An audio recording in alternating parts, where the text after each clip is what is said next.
कहानी के लेखक हैं धीरज कुमार सालुंके। रात के 12:30 बज रहे थे।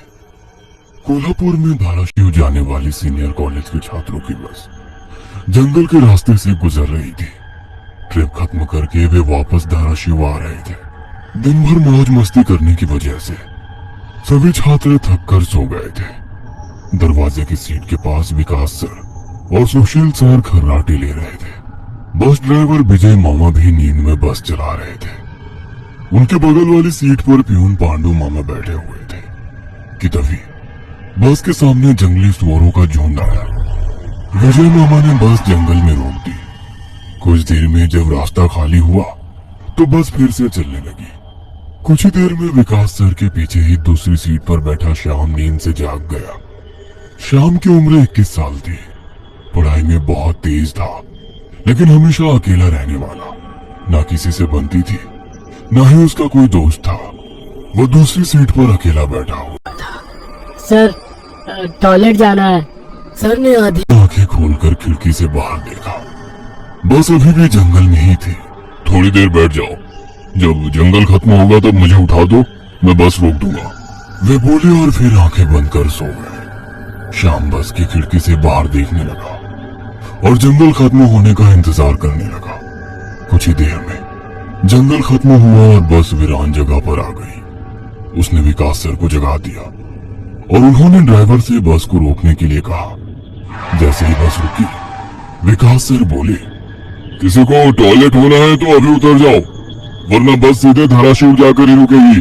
आवाज सुनकर पिछली सीट पर बैठा श्रीकांत नींद से जाग गया।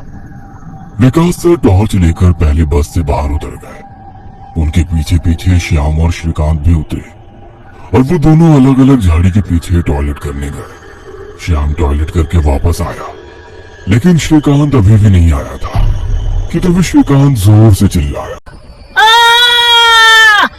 उसकी आवाज सुनकर विकास सर और श्याम उसकी ओर भागे, लेकिन तभी श्रीकांत झाड़ी से बाहर आया।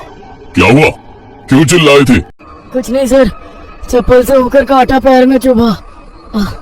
उसकी आवाज सुनकर ड्राइवर और प्यून भी नीचे उतरे थे। वो सब बस में वापस चढ़ने ही वाले थे कि तभी एक बाइक बस के सामने आकर रुक गई। अरे भाई साहब, यहाँ के नहीं हो क्या? क्या आपको पता नहीं कि इस रास्ते पर लोगों को हमेशा चकवा लगता है? बाइक चलाने वाला बोला। चकवा नाम सुनकर विकास सर बोले, हाँ पता है, हम बस निकल ही रहे हैं। और वो सब बस में बैठ गए। सर, वो आदमी किस चक्र के बारे में बात कर रहा था? प्यून ने अगली सीट से ही मुड़कर विकास सर से पूछा। हिंदी में चकवा मतलब छलावा, छलावा मतलब भूत। कहते हैं जो लोग रात में सफर करते हुए मरते हैं, उनकी आत्मा छलावा बन जाती है। छलावा रात को सफर करते हुए यात्रियों को पकड़ लेता है और उन्हें अपने गंतव्य स्थल तक पहुंचने ही नहीं देता। वो बस उन्हें उसी जगह पर घुमाते रहता है। कितना भी भाग लो या फिर गाड़ी तेज भगाओ, आप उसी जगह पर आप पहुंच जाओगे जहां आपको छलावा ने पकड़ लिया था। या फिर वो लोग रास्ते से भटक जाएंगे और उस जगह पहुंच जाएंगे जहां पर छलावा उन्हें ले जाना चाहता है, विकास सर ने बताया। इसके बाद ड्राइवर बोला, और यात्री रात भर उसी जगह पर बार बार घूमते हैं। वो तब तक रास्ता भटकते हैं जब तक सूरज न उगे। जैसे ही सूरज उगता है, उनकी ताकत कम हो जाती है। मेरे कुछ ड्राइवर दोस्त हैं, उनको भी छलावे ने पकड़ लिया था। कहते हैं छलावा बस उन्हीं यात्रियों को पकड़ता है जो थके हुए होते हैं, क्योंकि उन पर हावी होना बहुत आसान होता है ना।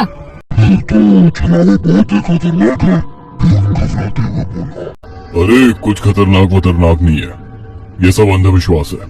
ड्राइवर जब थक जाता है तो रात में उसे रास्ता समझना मुश्किल हो जाता है, इसलिए उसे भ्रम हो जाते हैं और वो रास्ता भटकता है।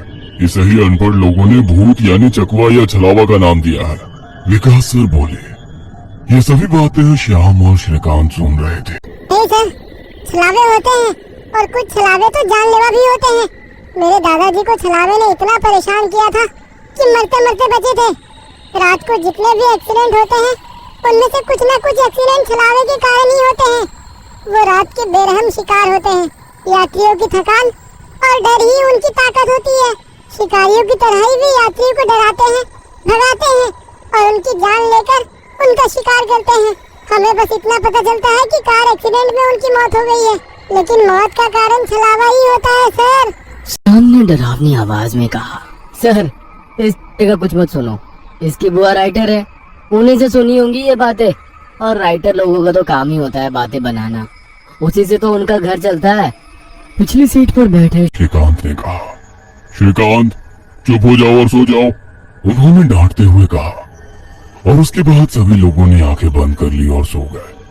कुछ समय बीता, श्याम अभी भी जाग रहा था और खिड़की से बाहर देख रहा था।